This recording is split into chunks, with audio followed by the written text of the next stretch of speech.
Welcome back to Learning the Tarot. Today we are talking about the Queen of Swords. So the Queen of Swords is all shadow work, but whether it's upright or reversed is kind of where you are in dealing with the shadows. So if you're not familiar with the shadow work thing, basically a very summarized version is that I think it was Carl Jung was the one who kind of brought the theory out.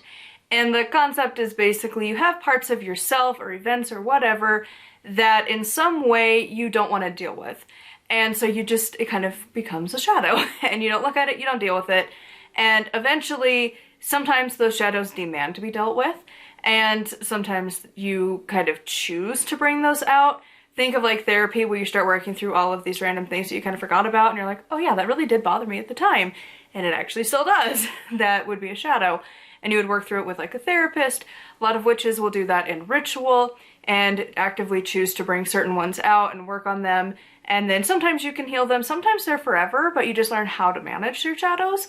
And so this card is all about that. So when it's in the upright position, the Queen is telling you that like you've got your shadows, you know how to deal with it, you can confront whatever it is, like you're on top of your shadow work. If it's reversed, you're not. The shadows are coming out and you need to deal with them. And when the Queen is upright, it kind of shows that you're on the other side of things and that you've kind of dealt with it. And again, like they described it as like the trials of life.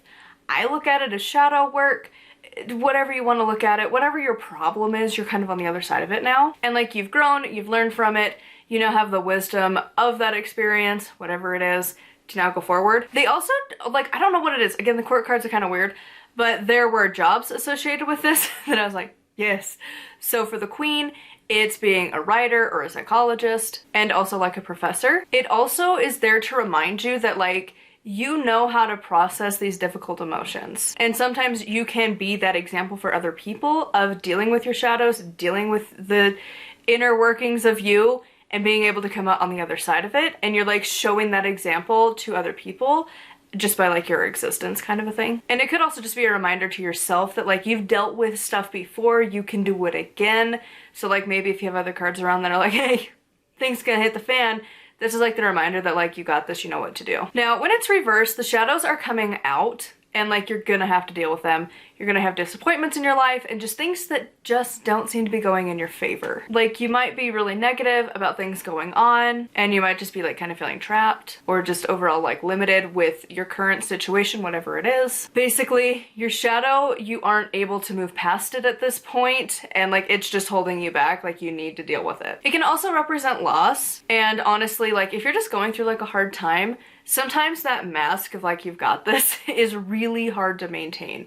Whether that loss is getting fired or having a divorce or going through a death, like whatever your loss might be, big or small, like it is your mask of like I'm fine or whatever mask you put on, it's not gonna stay as stable as you think it is. Your self-discipline can also be really difficult to manage at this time. Again, when the shadows come out, that's kind of expected. And the way I looked at it too is that when this card is reversed, it is basically Mercury retrograde.